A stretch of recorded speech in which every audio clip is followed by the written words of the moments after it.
Hi viewers, తెలంగాణలో ప్రతి ఒక్కరికి 500 రూపాయలకే గ్యాస్ సిలిండర్స్ ఇవ్వబోతున్నారు. సో, దీనికి సంబంధించి కొన్నైతే మనకి న్యూస్ అయితే రావడం జరిగింది. నిన్న మనకి గవర్నర్ గారు కూడా దీనికి సంబంధించి కొంచెం మాట్లాడడం జరిగింది. దానికి సంబంధించి వచ్చిన న్యూస్ ఇప్పుడు మీకు చూపిస్తూ ఎక్స్‌ప్లెయిన్ చేస్తాను. ఎవరైతే ఈ వీడియో చూస్తున్నారో ప్రతి ఒక్కరు లైక్, సబ్స్క్రైబ్, షేర్ చేయండి. చేస్తేనే ఈ ఇన్ఫర్మేషను చాలామందికి రీచ్ అవుతుంది. వాళ్ళకు కూడా ఈ యొక్క ఇన్ఫర్మేషన్ అయితే తెలుస్తుంది. ఇప్పుడు మనకి దీనికి సంబంధించిన మార్గదర్శకాలు ఏంటో చూద్దాం. సో, తెలంగాణలో ప్రతి ఒక్కరికి 500 రూపాయలకి గ్యాస్ సిలిండర్స్ ఇవ్వబోతున్నారు.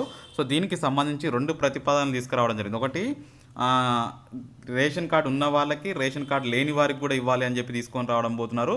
సో, అది ఎలా చేయబోతున్నారో ఇప్పుడు ఈ వీడియోలో ఎక్స్‌ప్లెయిన్ చేస్తాను. ప్రస్తుతం రేషన్ కార్డ్ ఉన్న వాళ్ళు చూసుకుంటే 90 లాక్స్ మెంబర్స్ రేషన్ కార్డు ఉన్నవారు ఉన్నారు. బట్ కనెక్షన్స్ చూసుకుంటే 1,20,00,000 కనెక్షన్స్ అయితే ఉండడం జరిగింది. సో, ఇంకా 30 లక్షల మందికి రేషన్ కార్డ్స్ లేవు. వాళ్ళందరికీ ఇంకా ఇవ్వాలి అంటే కొత్త రేషన్ కార్డ్స్ సుమారు ఇంకొక 20 లాక్స్ అవసరం పడుతుంది.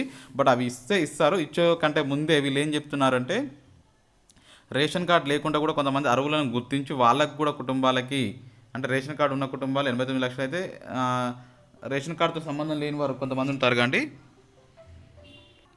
కాబట్టి అర్హులు లేని వారికి కూడా ఇవ్వాలి అని చెప్పేసి వీరు ప్రభుత్వం అయితే నిర్ణయించుకోవడం జరిగింది. మొత్తానికైతే ఇప్పటివరకు డైలీ మనం చూసుకున్నట్టయితే తెలంగాణలో 50 లక్షల వరకు ఎవ్రీ మంత్ రీఫిలింగ్ చేస్తున్నారు. అంటే 1,20,00,000 మంది అంటే 50 లక్షల మంది రీఫిలింగ్ చేస్తున్నారు. ప్రతి కుటుంబం అంటే ప్రతి ఒక్కరికి రేషన్ కార్డు ఉన్న వారికైనా లేని వారికైనా 6 నుంచి 12 సిలిండర్లు, అంటే ఏది డిసైడ్ చేయాలి ఇంకా అనేది వీళ్ళకి క్లారిటీ రాలేదు. ఒకవేళ 6 ఇస్తే మాత్రం 2,400 కోట్ల భారం పడుతుంది ప్రభుత్వంపై. 12 ఇస్తే 4,800 కోట్లు భారం అయితే పడుతుంది. సో, ఓవరాల్గా తెలంగాణలో ప్రతి ఒక్కరికి ఇది ఒక మంచి శుభవార్త అని చెప్పుకోవచ్చు. రేషన్ కార్డు లేని వారికి కూడా గ్యాస్ సిలిండర్స్ అయితే ఇవ్వబోతున్నారు.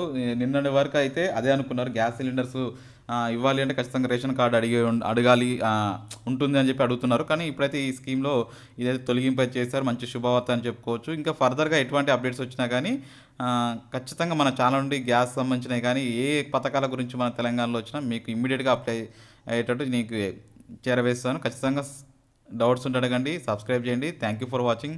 Have a nice day.